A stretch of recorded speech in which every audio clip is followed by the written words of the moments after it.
Good morning, everyone, and welcome to this webinar, which is the launch of the Joseph Rowntree Foundation's latest cost of living tracker, Going Under or Going Without. I am Vicky Spratt. I'm the housing correspondent at the iPaper. I'm a journalist, investigative reporter. I'm the author of Tenants, which is a book about the housing crisis. And broadly, I report on how the cost of housing is impacting our society, but also increasingly the cost of living more broadly and what that means, not in Westminster, but for people all over the country. And so I always await publications from the JRF eagerly because they tell us what's going on. They speak to people, they explain what policy or the lack thereof really means in real terms. And we'll hear more about the contents of this report shortly, but I can say that it, for me, was incredibly sobering reading. Shocking, but not surprising, because I'm hearing from people day in, day out, all over the country who are going without, who can't afford to make ends meet. So I'm really glad that we're all here, and thank you for joining us.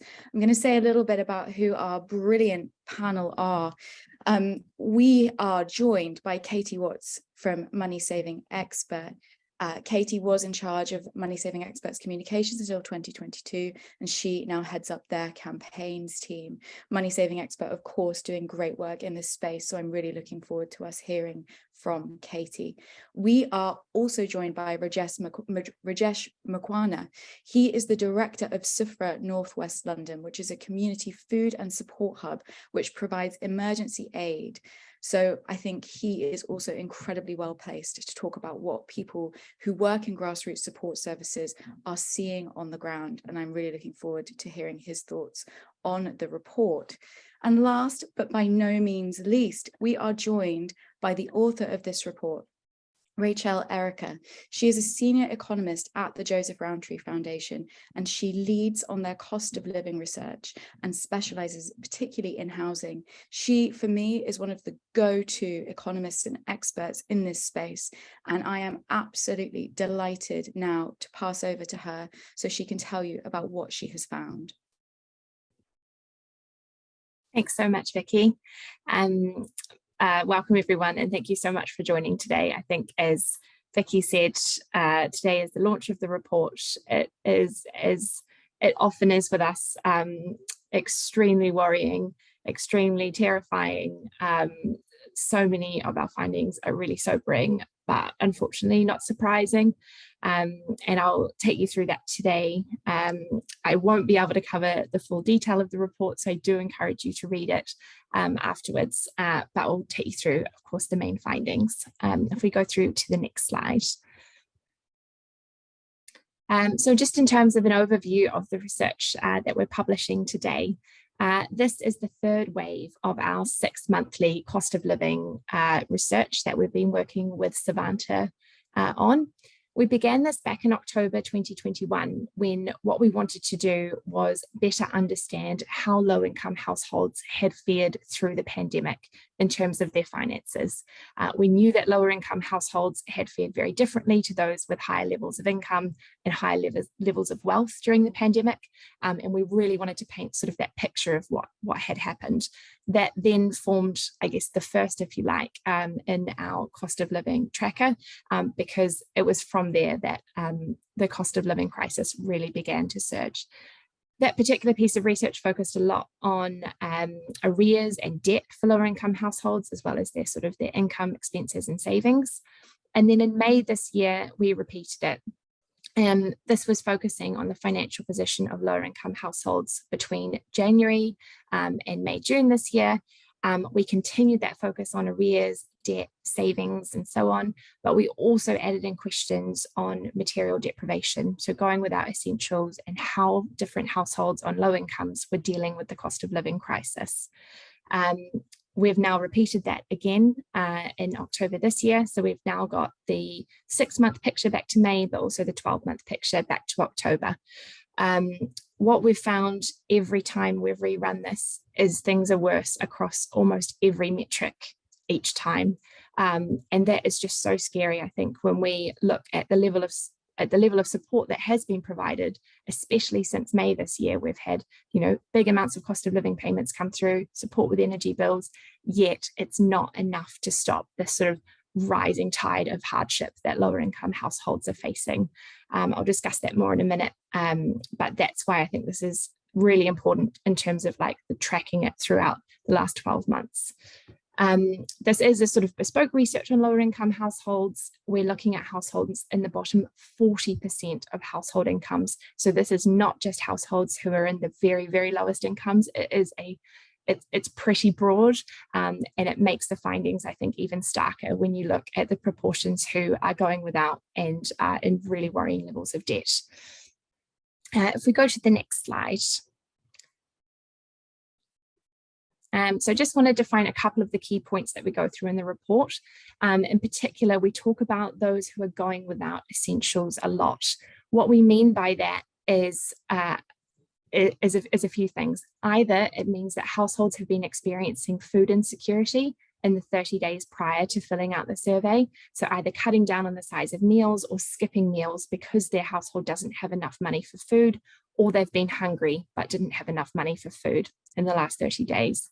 Or it means that they have gone without some other essentials at some point between now and June this year. And those essentials are really sort of stark. It means not making an essential journey, not being able to keep your home warm, going out without showers or baths or toiletries because you cannot afford them. So really, really stark levels of hardship if you have been experiencing these things.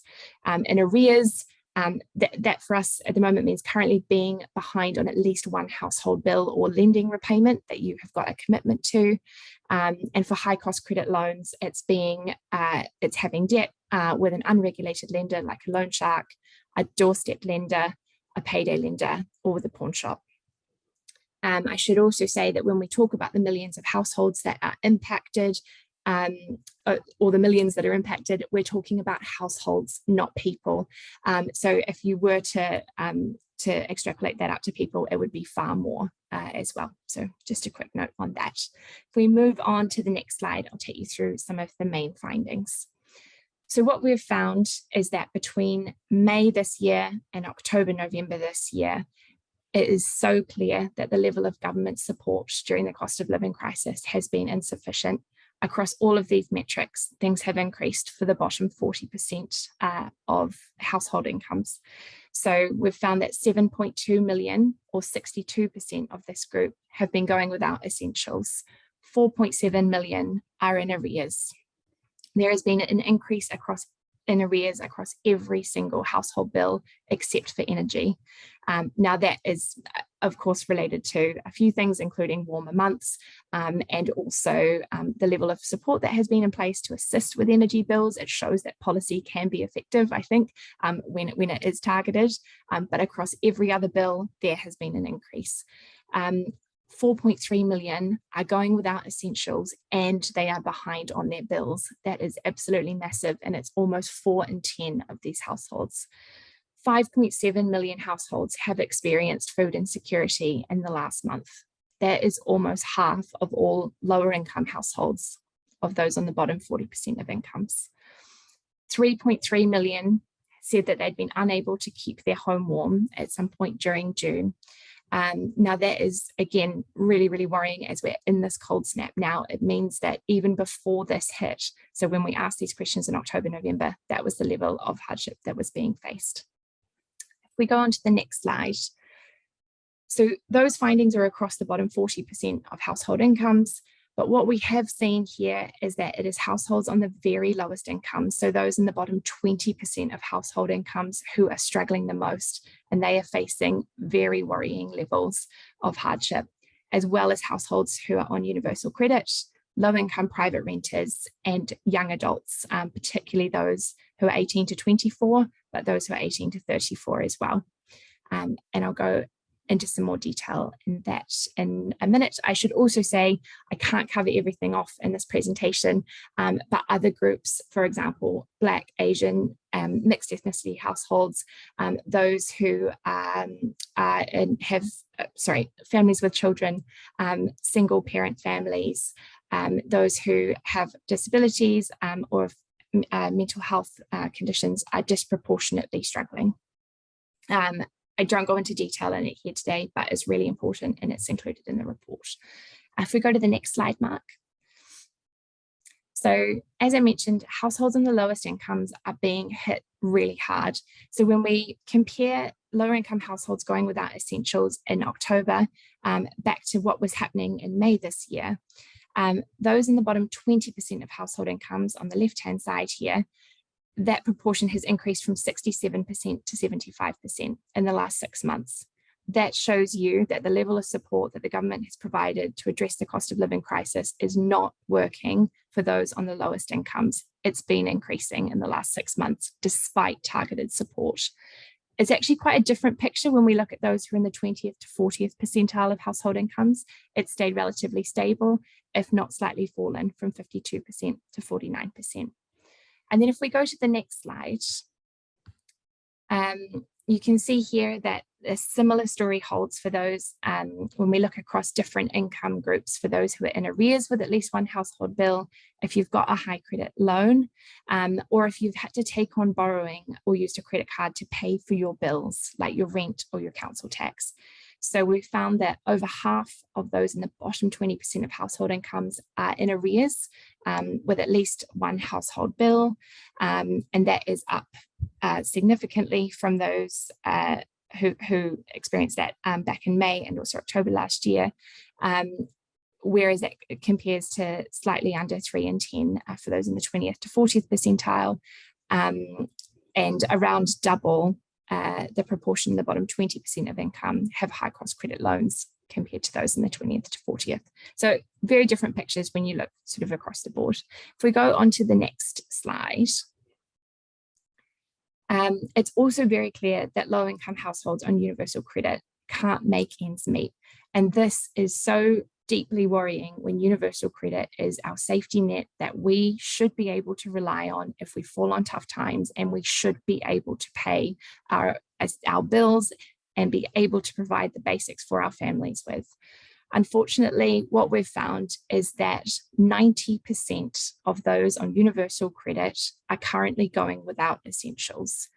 And that is just a complete travesty, I think, when we look at the level of social security in the UK. It is clearly insufficient and threadbare when that is what we're seeing. Now, that already incredibly high level rises to 95% for those who are on universal credit but facing deductions from their benefits. And that could be for things like repaying their universal credit 5-week wait advance. It could be due to tax or benefit overpayments. It could be for repaying third-party arrears. But it means that an already very, very low income is being reduced further at unaffordable rates, and these households are going without essentials. It's a similar picture when we look at the proportion on universal credit who are in arrears. 3/4 are in arrears with their household bills. And that rises to 84% when we look at those with deductions. If we go on to the next slide. High housing costs have a lot to answer for, and I think we'll talk about this probably a little bit more. You will have, if you've heard me talk about the cost of living crisis and housing before, this is something I talk a lot about, but I think this research shows that this is very, very stark at the moment. What we've found is that 85% of low income private renters are currently going without essentials. That is much higher than other tenures at the moment. It's particularly higher than those who own their own homes outright. And it's very clear that lower income households with housing costs are facing higher levels of hardship. That's not surprising when housing takes up such a big proportion of your income, but private renters have seen the biggest jump from May to now. That comes at a time when private rents have been soaring across the country. Zoopla reported that for Q3, asking rents were up about 12% across the country. For London, that's around 18%. And housing benefit has been frozen at levels that were set over 3 years ago now. So not surprising. We've seen an increase in rent arrears is now 20% up from 17% in May. And for those in rent arrears, the situation is really, really stark. almost every household who's behind on their rent is also going without essentials. 97% of them. 92% are experiencing food insecurity. Half have borrowed money or used a credit card to pay their bills, and 2/3 have a high cost credit loan. It's really significant. And if we go to the next slide, what you can also see is that the risk of eviction for private renters in particular ahead of the winter is incredibly stark at the moment. We find that a quarter of low-income private renters are currently at risk of eviction because they've either been served a formal eviction notice, been told to leave their home, or threatened to leave, they're threatened to be evicted by their landlord, or their rent has increased to a level that they cannot afford and they will have to leave. That is in the face of soaring rents across the country, big supply issues at the moment, a really, really worrying picture for private renters. And if we go on to the next slide, this is correlated with the fact that many young adults are also in the private renting sector. However, I think these charts almost speak for themselves. This is an age story in a massive way. Across low-income households, those who are 18 to 24, 91% are currently going without essentials. Now, those figures get steadily better as you move up the age distribution. And for example, in terms of going without essentials, those who are 65 plus, it's around 3 in 10 rather than 9 in 10. Massive, massive difference there. And what we've seen is that for 18 to 24-year-olds, that jump has been really significant from May until now as well. It's getting worse. And when we look at the arrears picture, it's very similar. We've now got that data from 12 months ago, 6 months ago, and again in October this year, steadily worse if you are sort of in the 18 to 34 age band. But if you are 55 plus, actually that picture has steadied out a little bit. It's very different. And we've seen actually for some households, the level of arrears has fallen. If we go on to the next slide. I just want to talk for a quick minute around potential future financial scarring being a massive risk. So what we've seen is that around a quarter of all low-income households hold a high-cost credit loan. As I mentioned earlier, that could be through having a loan with an unregulated lender like a loan shark, a doorstep lender, payday lender, or through a pawn shop. But what is really, and all of those have increased between May and October in terms of the proportion of households who hold those loans. Really concerningly, half of these households are in arrears with those loans. Now that is massive in the face of rising interest rates at the moment, the consequences of falling behind on those bills, but also what it means for your financial security going forward. And in addition to that, what we've also seen is that around a fifth of working age households have reduced or stopped their pension contributions, around a fifth have reduced or stopped insurance payments, and that has massive implications for your financial future. Insurance for if an unexpected event arises and you need money urgently. We know that the majority of low-income households cannot afford an unexpected expense of £200 without borrowing or foregoing essentials. And we also know that around 2.4 million low-income households, around a quarter of all of them, are taking on borrowing just to try and pay their bills at the moment. This is a massive financial burden on households, but it's so scary in terms of what might come next as well as households try and do everything they can to get through the winter. If we move on to the next slide. So we've got some recommendations based on this for the government. What we're asking is that additional cost of living payments are provided. The government needs to urgently fill the gaps that have been left by the autumn statement. I think this research shows that between May and now, it clearly hasn't been enough to stem this kind of rising tide of hardship. And particularly for some households, we need to do a lot more. So our research earlier this year showed that households in the bottom 20% of incomes on means tested benefits faced an average gap of around £450 this financial year between cost increases and income rises. We know that the government has, if not a perfect one, a kind of ready-made system of getting those cost of living payments out to those on means tested benefits. let's get more out now. That the amount of support that the government has announced in terms of increasing benefits in line with inflation, which is great, and additional cost of living support isn't coming in until April. None of that kicks in for the winter. And these findings that we're announcing today are before the winter.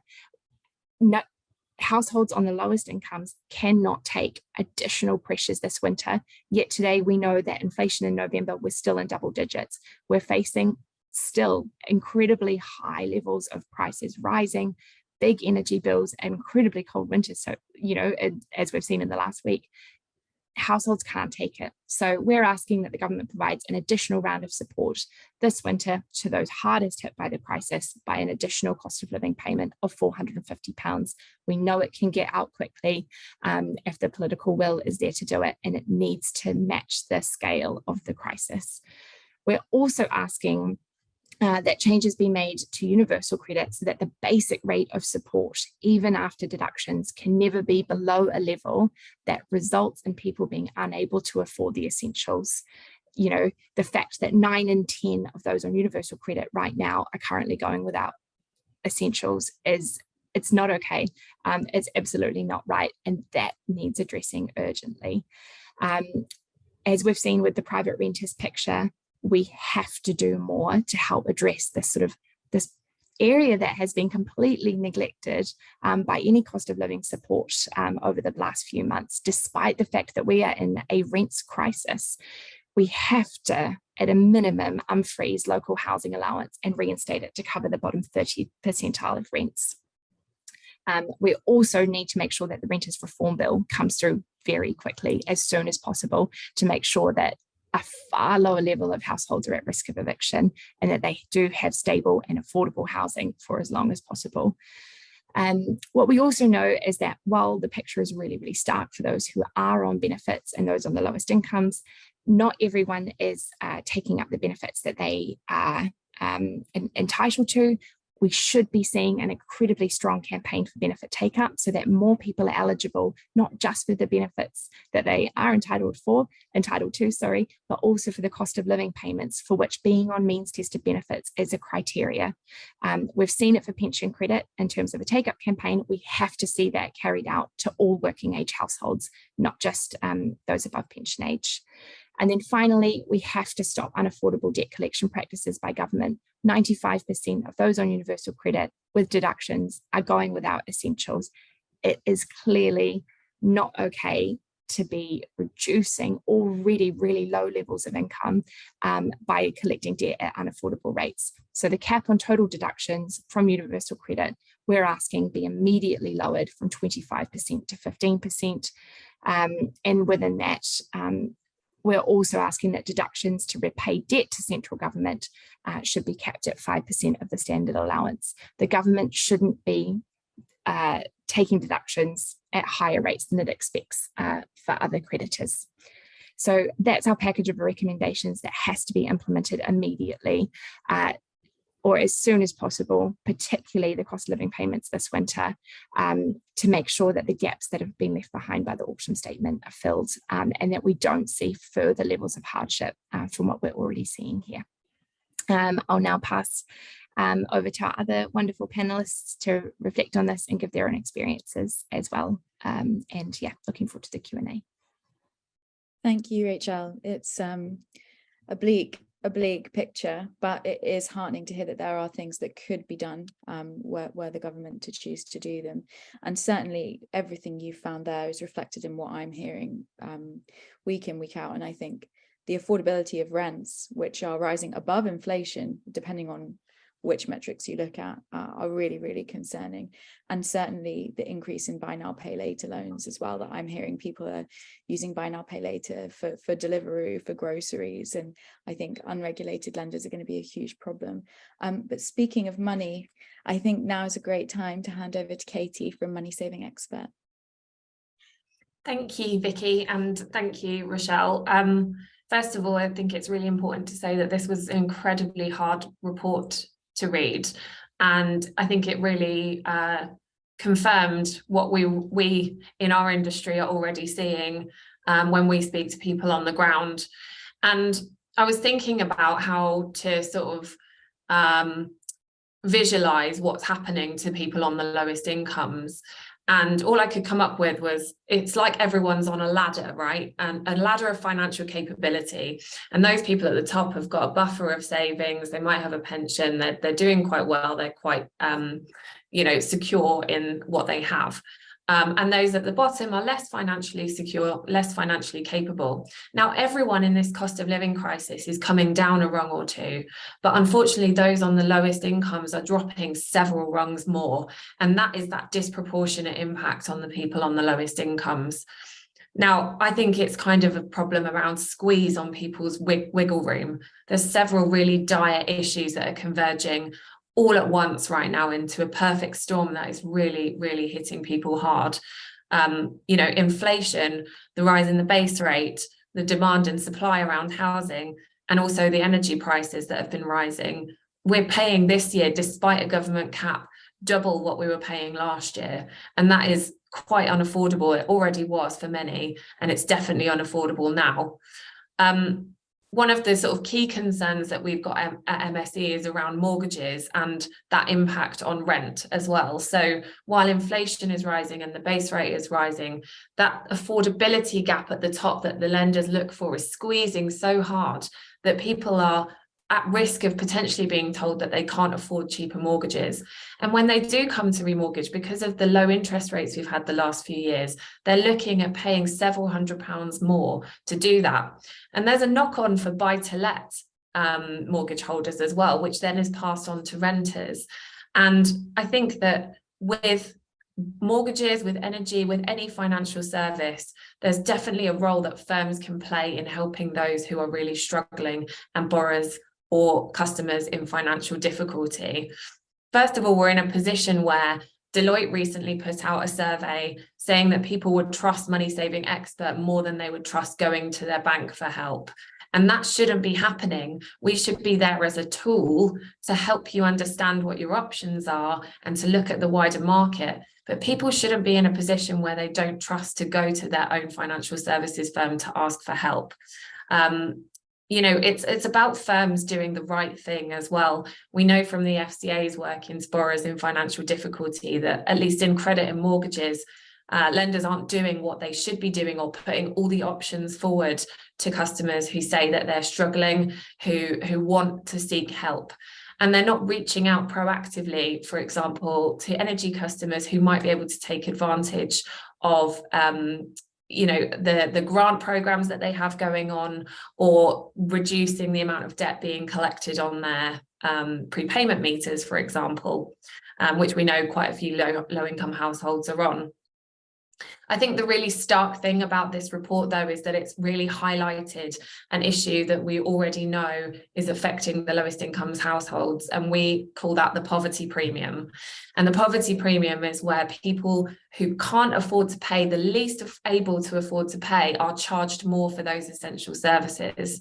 So, for example, if you can't afford to pay upfront for the year on your insurance, you are being charged more just for paying monthly and having to budget in that way. So this report has really highlighted, at least to me, that the poverty premium is only going to get worse for those on the lowest incomes. And I have to agree finally with Rachelle's recommendation that there should be targeted support for the most vulnerable, and also that national campaigns have a big role to play in this. Until recently, the government hadn't really done anything to tell people how to reduce their energy usage at a safe and healthy level, of course. And we're only just seeing a campaign around pension credit. MSE, we've been highlighting pension credit as a gateway benefit to other forms of help for years. And that is a really challenging place to be, where the government is not helping people who aren't claiming to claim. I had a quick look at the government's page on claiming benefits as well, and they link out to other people's calculators. Why don't they have their own? So, we live in a civilized society where those on the lowest income should receive support when they need it through no fault of their own. They may be in a situation like this, like a cost of living crisis that they can't control. And unfortunately, that what we're seeing is that the tools in place are only helping those in the middle, and they're not helping those at the bottom. And at MSE, we certainly feel that we're virtually out of tools to help people now. We can give you all the advice on how to make things cheaper for yourself, but still that's not quite meeting that gap of being able to pay for things, and essentials, like in your report, showering. I mean, that's something that we shouldn't have to feel like is an essential. It should just be part of your life. So yes, it's been a very difficult report to read, and it certainly has given us a really good evidence base to support some of the things that we hear from MSE users when we're representing people and consumers in government and with regulators and with stakeholders. And I hope that they will start to sit up and listen, including firms who really could be doing more to support people and prevent them from falling into quite as dire arrears. Thank you, Katie. And actually, something I hear often from organisations like yours is being out of tools to help people. I recently spoke to Citizens Advice. They said the same. I recently spoke to the person who heads up Shelter's housing advice line, their emergency support line. He said, we don't know how to help people. So I think that is also echoed across different support workers. And now I'm going to pass over to Rajesh, and I'm looking forward to hearing his reflections on the report too. Thank you very much, Vicky. Yeah, great to be here. And I fully agree. This is a very difficult report to read, and I really welcome the focus on low-income families. These are the people that we see across our network of food banks and community kitchens in Northwest London. And I have to say, the findings of the report correspond fully with what we're seeing on the ground. And I'm also a trustee at the Independent Food Aid Network, and I have to say also our members are consistently reporting exactly the same thing. So I think it's very accurate in terms of the reporting in the report there. Maybe firstly, just to add a bit of context from our perspective as a food bank. We've seen at SUFRA a doubling of demand just this year. So last week I was told that we gave out a record number of food parcels to our guests, and we're supporting around 1,000 people a week at the moment with emergency food aid, and we're at levels now which are similar to how they were at the peak of the COVID-19 pandemic. So very high levels of demand, and of course we've seen over the last few years a mushrooming of food banks in not only in Brent but across the UK. So there's real issues there in terms of the level of need. We're seeing people who, as mentioned in the report, people are not cooking food, they are not heating their homes, they are not showering, they are not switching on their lights at night. They're living in the dark, they're living in the cold, and this is quite commonplace among the guests that we support. We know of people who have been cooking on makeshift fire pits in their garden for fear of switching on their ovens, and they're using anything that they can burn to cook their food. And this is really shocking. We hear all the time of guests clocking up their arrears and their debts to unsustainable levels. So many people that we speak to are on the verge of giving up. You know, they've lost all hope, and it's really heartbreaking hearing these stories. It's outrageous and totally unacceptable that in one of the world's richest countries, we're seeing this level of deprivation, and it really is time to act. It's also good to see the acknowledgement that poverty was on the rise before the pandemic. Obviously, SUFRA has been in operation for about 10 years now. And our guests have consistently been living in a cost of living crisis. This is really not new in some respects for the people that we support. Obviously, it's very much exaggerated right now. And really what we're seeing is that it's a perfect storm, because not only are there more food banks than ever before, there is less surplus food around, there's less funding available, donations are dropping alongside an increase in demand. So it really is a perfect storm. So a quick couple of points on the groups that were identified in the report, those on universal credit firstly. We know for a fact that universal credit does not provide the safety net that it needs to. 75% of the people that we see at SUFRA are already claiming all of their universal credit entitlements, and they're still in financial crisis. Private renters, eviction rates are on the rise. I heard the other day that in Brent there are now over 100 homeless applications every single week. And we know that the housing benefit element of universal rent does not cover everyone's rent, or indeed anyone's rent. Almost everyone that we see are in the same situation in terms of the private renters that we support through our advice services. And younger people are indeed being affected too. We're seeing far more younger people coming to the food bank, and the shame and the hopelessness that they are experiencing is very, very sad to see.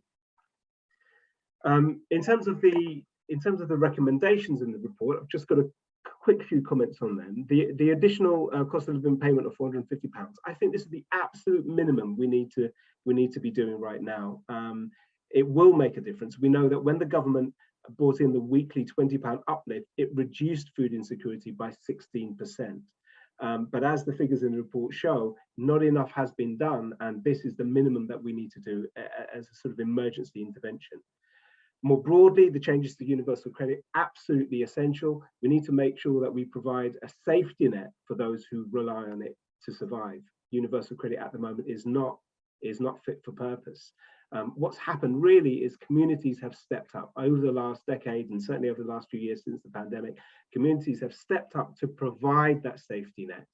And for how long can we rely on people of goodwill, ordinary people, people who often are struggling themselves to provide that safety net within their communities for other people, for their neighbours? This is not sustainable.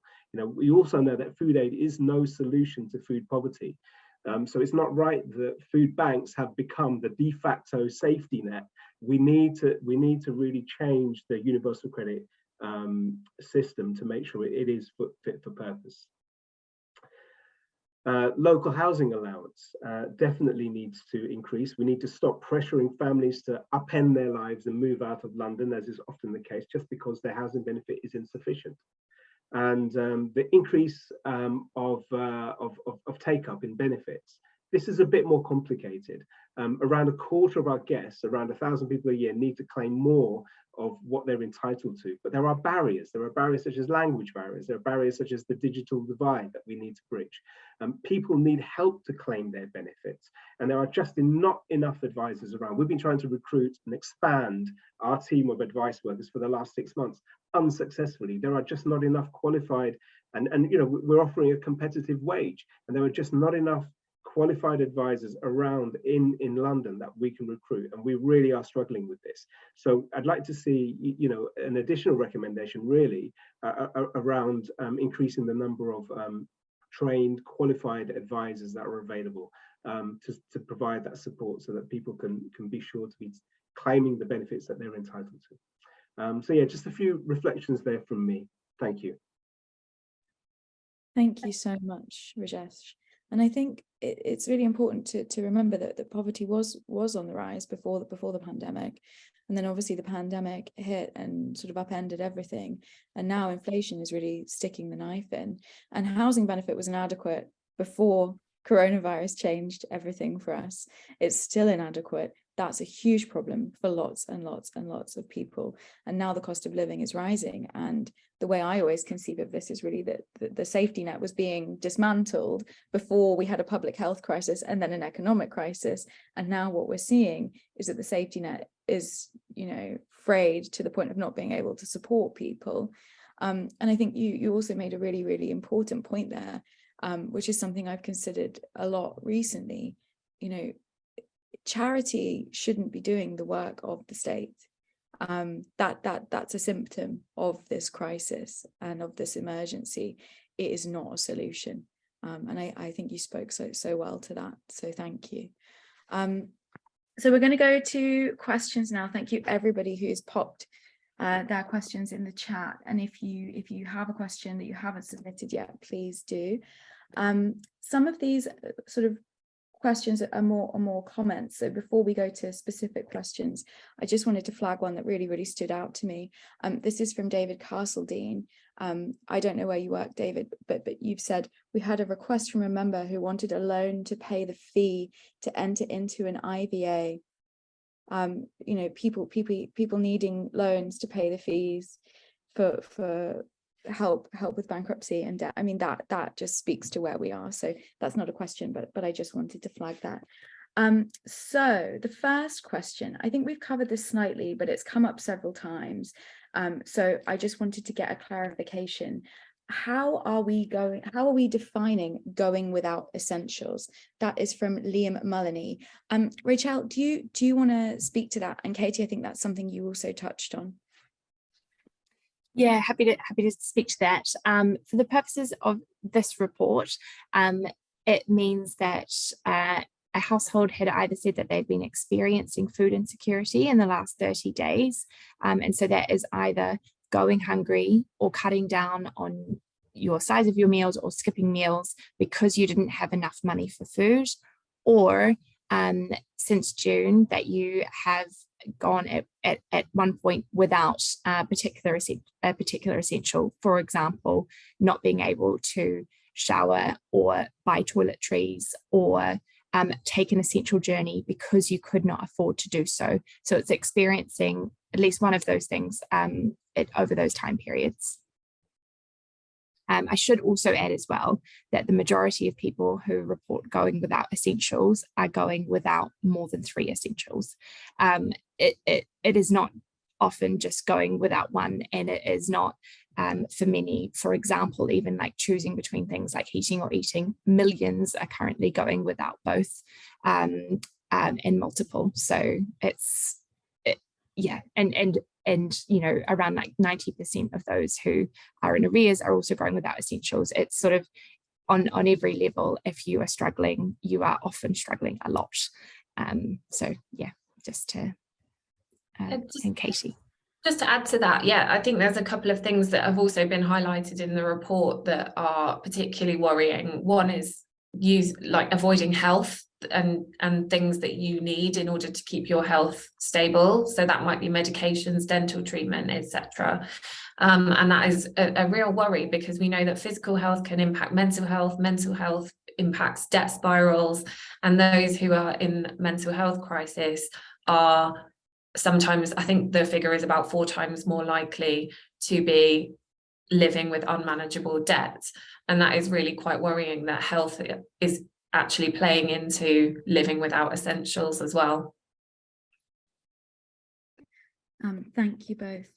Another question from David: how can we best communicate when individuals are afraid to speak up due to fear, pride, and the fact that children may get taken from families because of their financial challenges? I think the stigma that still surrounds not being able to make ends meet, being in poverty, not being able to afford things is still incredibly strong. The stigma of needing state support is still alive and well, in no small part, I think, thanks to programs of the last decade or so, like Benefit Street.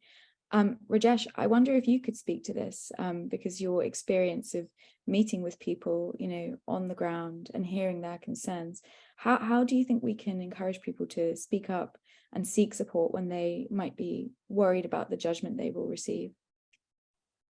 It's incredibly difficult. We regularly see people who come to the door who are so nervous about going to a food bank that they're often in tears. They don't want to speak up at all. They don't want to talk about their circumstances. How do we get over that stigma? I think it's incredibly difficult. We're experimenting with different models, like sort of community shop models and things. But at the end of the day, we know that only a small percentage of people who are experiencing food poverty are going to food banks. So the vast majority of people are not going for food aid, and so they're on their own. And when they do approach citizens advice or local council advice services, we know that they do not have the capacity to provide the level of support that's needed. So they're often, for example, in Brent, many of the advice hubs available, they have queues around the block when they're open. So it's very, very difficult to speak up and to get that support. So I think we just need to scale up the number of advisors out there, and that's a sort of campaign to get people to understand that there is support available. And there are many, we need to take a cash first approach. Going to a food bank has to be the very last option for people. There are many options available in terms of increasing the level of income that people have before they end up at a food bank. Katie, would you like to add anything from a money saving expert perspective? Because you guys do great work as well in sort of helping to, I hesitate to use the word empower, but I'm struggling to reach for a better one, empower people with knowledge.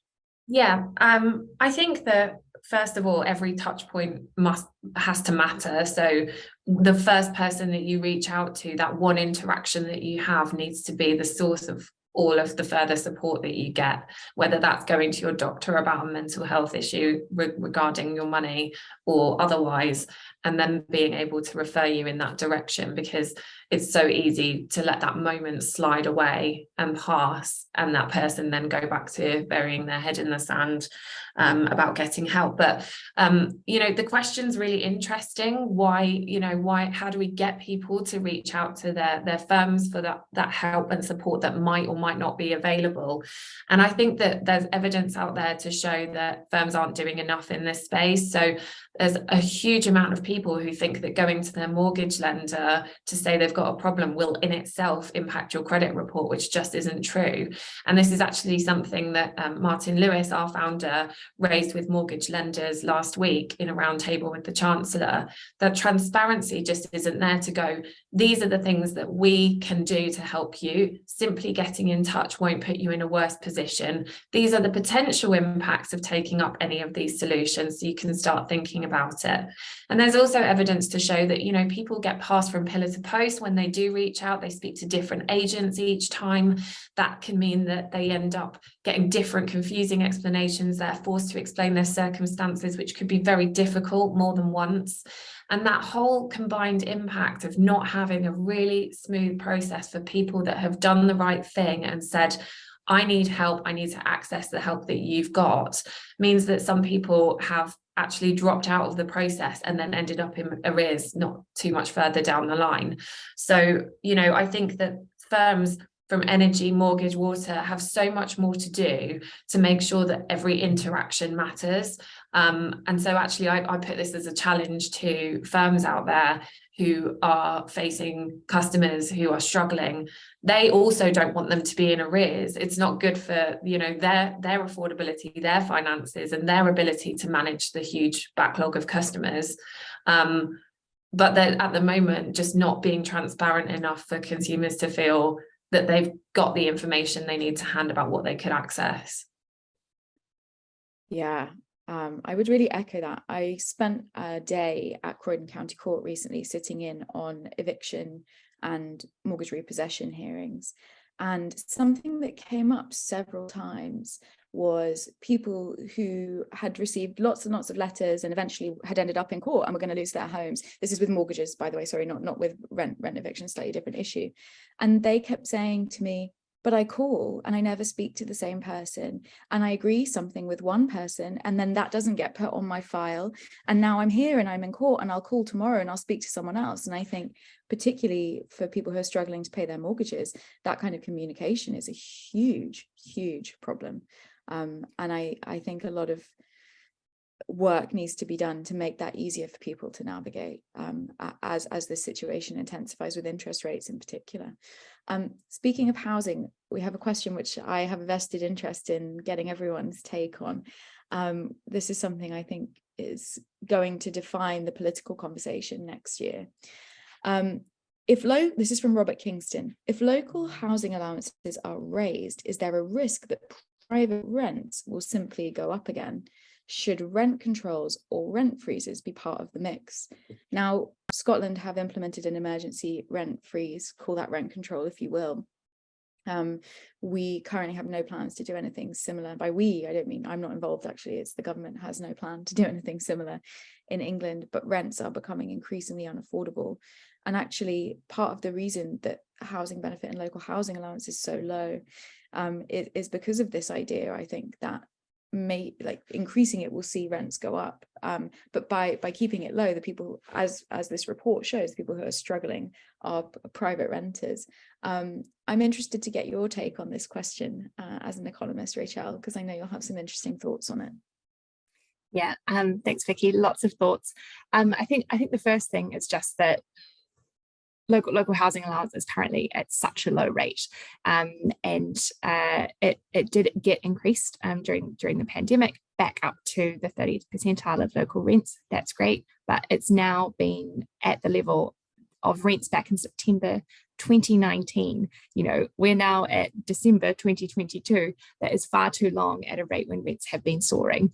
Now, there isn't a lot of research on the impact of, particularly in the UK, of what would happen to rents if local housing allowance does increase. And to be fair, we haven't had a lot of examples over recent years where it has increased to look at that. But international evidence does show that if housing benefits do increase, private rents do not increase at the same level. So they are not passed through at the exact same level. The other thing I would add is that rents do not have to increase when housing benefits increase. When we look at the Scotland results from the report, now of course it's very early days since Scotland has implemented new changes around an eviction ban and also rent freezes, but in comparison to the rest of the UK, only 8% of private renters in Scotland are currently at risk of eviction, in comparison to other areas like London, where that risk is over a quarter of private renters. So really big differences there in terms of private renters sort of being at risk of losing their homes at the moment. I would say that I think we need more protections in terms of the how many times your rent can increase, so that you've got security of tenure. It's just not okay that tenants have no security over their housing costs, which are already taking up huge proportions of their income. And it's also not okay that you can be evicted at any time. So I think, just echoing what I said before around renters reform coming in as soon as possible, we have to see that soon. We are in a rent crisis at the moment, and we need to see a lot more support put in the place of tenants trying to do that. Yeah, absolutely. I met with Michael Gove a couple of weeks ago, said that they are hoping to get the renters reform bill through next year, but it's already so delayed. So let's see if that actually happens. And I think there is increasing pushback on it, but that's perhaps a conversation for another day. Before we go to another question, I just wanted to highlight a comment in the chat that I think is a really, really important one. And it's certainly something that's also been coming up in a lot of conversations I've been having recently. I would have loved to train as a debt advisor, but couldn't have made ends meet on the wages. This is something that actually is also really affecting housing advisors at the charity Shelter, who have been on strike in recent weeks. And I've spoken to people who also work for Citizens Advice, who are saying that they're struggling. And I think that really is the perfect sort of metaphor for where we're at. The people providing the help are struggling and can't make ends meet. And of course, we know that that's true for a lot of key workers too. So I think that really speaks to where Britain is right now. This is a question for everyone. So I'd love all of our panelists to sort of share some thoughts on it. What channels will you use to share these findings with politicians and get them to listen? And I think, beyond the findings of this specific report, what can we do to make the government pay attention to people who are working for grassroots organizations, as you both do, Katie and Rajesh, and sort of get the government to actually hear what you're saying about people's experiences? Yes, so we work with stakeholders, we work with regulators, but actually I've been at MSE for 7 years now, and I would say this year, more than any other year, we've been directly engaging with firms. So it's been publicised that Martin has held an energy roundtable with some of the energy bosses, as well as last week mortgage lenders and their bosses, because there is a lot that they can do within regulation, and we've had to engage a lot with regulators to just check where that flexibility, where that stretches that could help support people in financial difficulty. So, when we are engaging around findings like this and findings of our own, we're talking to regulators, we're talking to the government, we're talking to actual firms that provide financial services. and we're looking to make sure that people who fall through the cracks are stopped and rescued. We are looking to make sure that these cost of living support payments are working as they should, and we often share a lot of findings around that. So just to give a quick example, recently we called on all the energy firms to allow people to move their £66 energy support payment on prepay from electricity to gas. It's all done through the electricity system because almost everyone has an electricity meter. Not everyone has a gas meter, but the spirit is intended to help people heat their homes during a difficult winter, and not all firms were doing that. We've now got all of them to change that, bar one, and that campaign's ongoing. So that's a kind of example of what we might be doing to try and make sure that these gaps are filled. And yeah, I think it's a really great question. You know, we need to do more with this sort of information, and I can commit to communicating this with all of the stakeholders that are relevant to us and that we work with, the senior leadership team at Brent Council, all of our local MPs, the councillors that we often have quite a good relationship with as well. You know, we do our best to get involved in advocacy and campaigning activities at SUFRA. Most recently, as part of a delegation that went to to number 10 to deliver a petition alongside colleagues from IFAN, Feeding Britain, and the Trussell Trust. A petition basically to ask the Prime Minister to end the need for food banks. And so any information like this, we do our very best to communicate as widely as possible, and you know, it has our full support.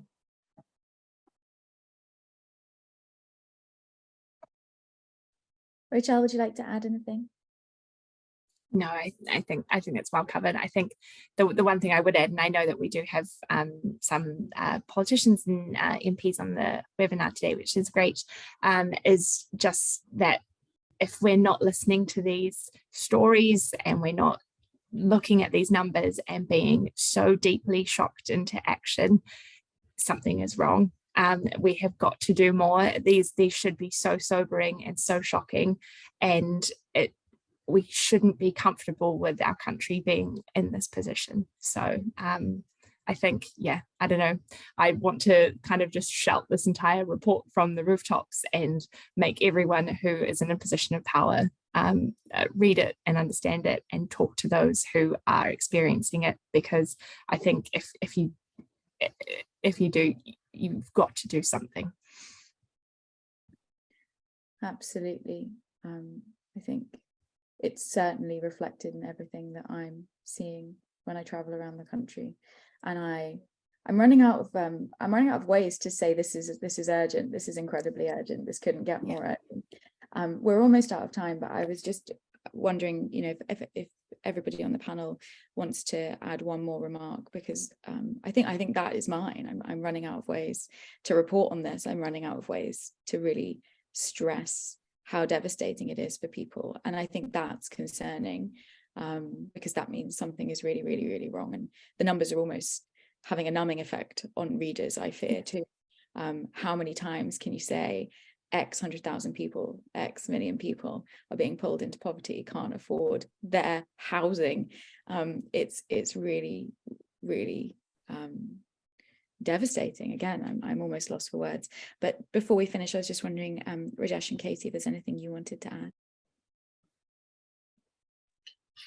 Yeah, it's a very difficult problem to solve, and really it's about bringing inflation under control, and that's not an area for me. I work on consumer policy, but I think that firms, government regulators alike should all be considering, what do we do? What can we do? What more can we do to get people through this hump? And what if the hump doesn't end? What if it's longer? We already know that we're facing kind of more like the mortgage rates and therefore buy-to-let and rental rates that we can expect for the near future.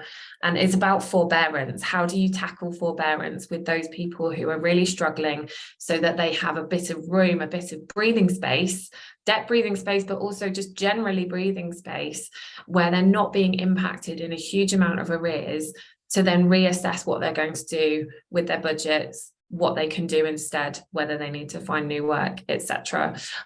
So yeah, it's very, very challenging, and I particularly feel for those who are out of work due to disability. They have probably escalated energy bills, so they're paying high unit rates on things they need to run to stay alive, like ventilators and equipment, and that is why I think targeted support is going to be really vital as we go through this recession.